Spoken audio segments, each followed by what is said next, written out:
The mind is completely different. Mind is unborn. When I say mind, I'm not talking about the thoughts. The thoughts, they come and go. They have a certain genesis, we could say, and apocalypse. So they're born, they have a certain lifespan, and disappear. Okay, but the matrix, what is the ground from which all thoughts come and go? This is free of any substantial reality. You cannot grasp mind. You cannot put mind into a box. You cannot limit mind at all. And so mind doesn't proceed from anything.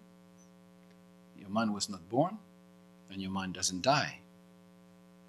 The joint venture between your mind and your body begins a certain moment, which is the moment of your conception, and will be finished when you die. But mind itself doesn't die, for mind doesn't truly exist in a sense, or truly live as we understand, the life being the little segment of time between birth and death. So mind is not limited by time and space. You can be in the past and in the future with your mind.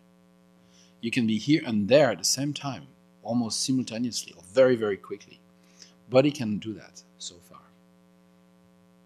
So they are of a very different nature. It's like water and fire, or rather like space and earth. And how can we combine those two things or elements that are so different? What is the connecting element? What is the interface, to use a computer language? What is the interface between mind and body? Breath. Breath is the bridge. Breath, or if we use the Sanskrit term prana, that you may be familiar with, if you practice yoga, you probably heard of pranayama, breathing exercise, that sometimes you do with the hatha yoga practice. Prana, it's a Sanskrit word. In Tibetan we use the word lung. And lung is the wind. When you said the wind is blowing, we use this word, lung. The prayer flags, Tibetans have prayer flags. They're called lungta, wind horse, because they ride.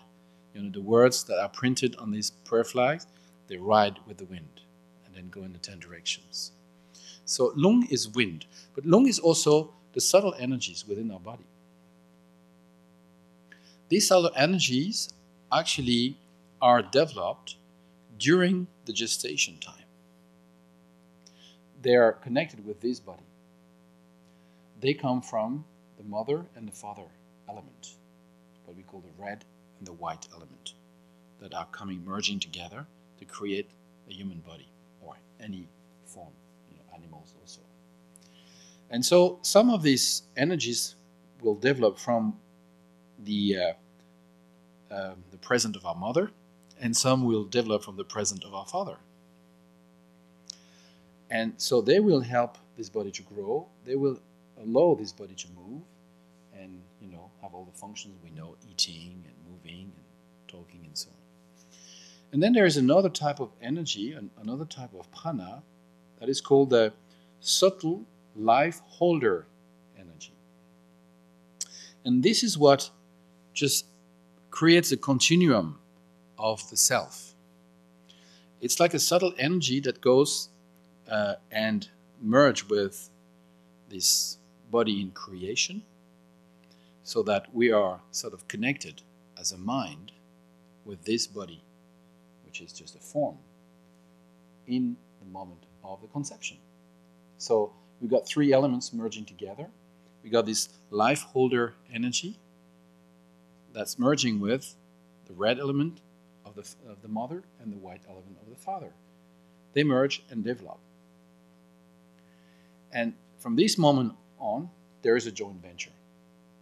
So the mind is using the prana, or subtle energy, as a horse.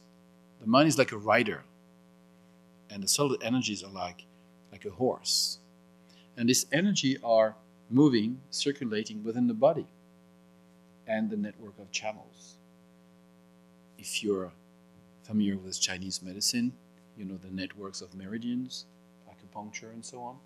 So our body is pervaded by a network of 72,000 channels.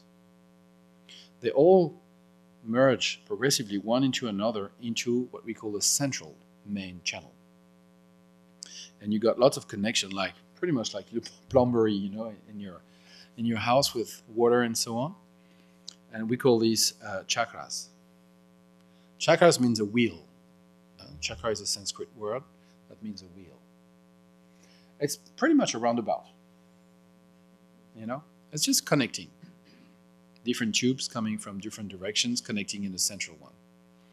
And so it's just like a very complex network of channels through which the energy is circulating. And the mind is riding that. So the subtle energies are connected with the body and are connected with the mind. They are the go-between. And they have an influence both on the body and the mind. When your mind is under the power of strong emotions like hatred or attachment or mental opacity or confusion, this altered or poisoned state of polluted state of mind will pollute the energies. The energies, in turn, will pollute the body. And that's where all the sicknesses come from. The three main disorders that are a mind nature, a mental nature, attachment, rejection or hatred, and mental opacity or stupidity, we could say, they are the root for the three basic types of sicknesses. They affect the basic energies, the prana, and the prana affect the body. And when the body is sick, then in turn, it affects the prana, and the prana affect the mind. So that's how the joint venture is actually operating. So if you work on your mind and try to purify your tendency, work on your, this strong, what we call klesha in Sanskrit, or mental poison, you're going to purify also, or this will have an effect on the subtle prana, or the subtle energies. And in turn, this will have an effect on the body. If you work with your body properly, if you use your body, meditation posture is a healing posture.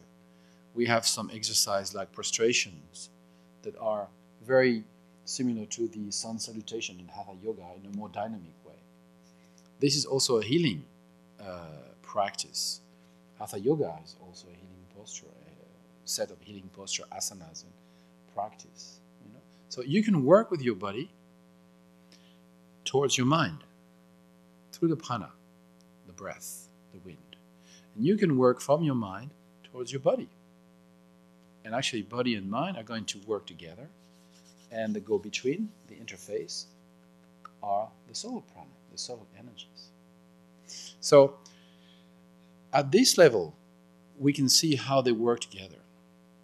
How this could be a fruitful collaboration of body, speech, and mind. But if we don't have mindfulness, this could be also a very destructive collaboration.